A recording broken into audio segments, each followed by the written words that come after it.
Hello friends, কেমন আছো তোমরা সবাই? আমার চ্যানেলে তোমাদের সবাইকে অনেক ভালোবাসা আর অনেক ওয়েলকাম। তো ভিডিওটা আজকে সকাল সকালই শুরু করছি। দেখো, এখন অনেক দিন পরে এরকম নিজের ভয়েস দিয়ে ভিডিও শুরু করছি। তো হ্যাঁ, যাই হোক, 9:30 বাজে। লাইটটা ওদিকে বলে সাদা সাদা ফ্যাকাশে ভাবটা থেকেই গেছে। তো যাই হোক, আজকে অনেক দিন পর এরকম নিজের ভয়েস দিয়ে ভিডিও করছি। আর আগে যা পোস্ট করা হয়েছে সেগুলো অনেক দিন আগের করা। তো আজকে হচ্ছে 30 তারিখ, 30শে জুলাই, মঙ্গলবার। 30শে জুলাই মঙ্গলবার আজ। তো কেমন আছো সবাই? যেমন বৃষ্টি পড়ছে তেমন গরম পড়ছে, কি আর করবো। আজকে সকাল সকালে স্নান করে নিয়েছি।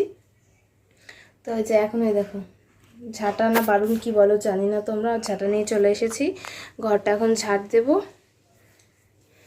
ঘরটা নয়, ঘরগুলো, সবগুলো ঘরই এখন ঝাঁটফাট দিয়ে নেব। তো তারপর সকালে কি খাই না খাই তোমাদের সাথে সবটাই শেয়ার করছি। তো তোমরা ভিডিওটা দেখতে থাকো। টাটা, এখনকার মতো আবার পরে আসছি। সকালের কাজগুলো সব কমপ্লিট করার পর এই যে দেখো, সকালের ব্রেকফাস্ট করার জন্য চলে এসেছিলাম। তো এই যে দেখো, দুধ দিয়ে একটু চা বানিয়ে নিচ্ছিলাম। দুধ চা হয়ে গেছে। দুধ চা এ বাড়িতে কেউই খায় না। তো আমি তো চা ভালোবাসি না একদমই। তো যেদিন কিছুই খাবার থাকে না বা আবার কষ্ট করে কিছু বানিয়ে খেতে হবে, সেই দিনই আমি একটু দুধ চা খাই। তো যাই হোক, চাটা করে নিয়েছিলাম। এবার জলে ভিজিয়ে রাখলাম চায়ের পাত্রটা, কারণ ওটা দুধের পাত্র ছিল। যাই হোক, তারপরে একটু এই যে দেখো, বাটিটা করে একটু মুড়ি নিয়ে নিয়েছিলাম অল্প পরিমাণে। আর একটা বিস্কিট নিয়েছিলাম, এটা কিন্তু বেকারি বিস্কিট, সেটাও তোমাদেরকে আবার একটু দেখিয়ে দিলাম। তো আর একটা ভাঙার টুকরো ছিল, সেটুকুও নিয়ে নিলাম। যাই হোক, সকালের ব্রেকফাস্ট জানি না কার কেমন কি খিদে পায় না পায়, কিন্তু আমার না এটুকু দিয়ে পেট তখনকার মতো ভরে গেলেও তার একটু পরেই আবার খিদে পেয়ে যায়। তো কিছু যদি খেতে হয় আমাকে সেটা করে খেতে হবে, বা বলতে হতো। আমি কাউকে কিছু বলিও নি আনার কথা। যাই হোক, আমার না পরে খুব খিদে পেয়ে গেছিলো। তো যাই হোক, দেখো সেদিন আবার ডাব বিক্রি হয়েছিল, মানে ডাব নিতে এসেছিলো। আমাদের তো নারকেল গাছ, আমার শ্বশুরবাড়িতে নারকেল গাছ আছে 5টা। তো সেখান থেকে প্রায়ই কোনো না কোনো গাছ থেকে ডাব বিক্রি করছে। আর ডাবের কিন্তু প্রচুর দাম। আর সেখান থেকে আমি একটা ডাবের জলও খেয়েছিলাম। আর এই যে দেখো, ডাবের শ্বাস হয়ে গেছে, চামচ নিয়ে রেডি হয়ে গেছিলাম ডাবের জল খাবো বলে। তো ডাবের জল খেয়েছিলাম, আর হচ্ছে ডাবের শ্বাসও খেয়েছিলাম। চামচ নিয়ে ডাবের শ্বাস খাওয়ার জন্য রেডি হয়েছিলাম।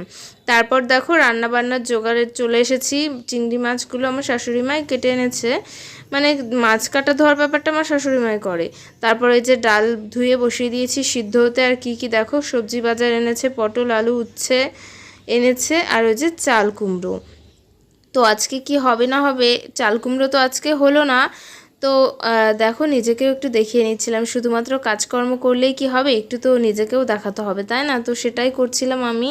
তো গরম তো প্রচুরই লাগছে, বললাম না, ওই যে যেমন বৃষ্টি হচ্ছে তেমন গরম। ডালটা সেদ্ধ বসিয়ে দিয়েছি, আর হয়তো কাটাকাটি আমার কমপ্লিট হয়ে গেছিলো। তো সেদিনের ভিডিও আমি আর কিছুই কমপ্লিট করতে পারিনি। তো আবার দেখো, নেক্সট দিনের রান্নাবান্না নিয়ে চলে এসেছি। সেদিন হচ্ছিল মাংস। ডাল আগেই রান্না হয়ে গেছে। তো আজকে হয়েছিল পেঁয়াজের ডাল, যার কারণে এরকম ধরনের একটা কালার হয়েছে। আর এই যে কচুরলতি হবে সামান্য একটু, আর রসুনটা তখনও ছাড়ানো হয়েছিল না বলে এখানে দাঁড়িয়েই ছাড়াচ্ছিলাম। আর সাথে হচ্ছিল উচ্ছে বেগুন ভাজা। তো এই যে তারপরে আর কিছুই শেয়ার করিনি। তো আজকের ভিডিওটা এই পর্যন্তই। দেখা হচ্ছে নেক্সট ব্লগে। টাটা।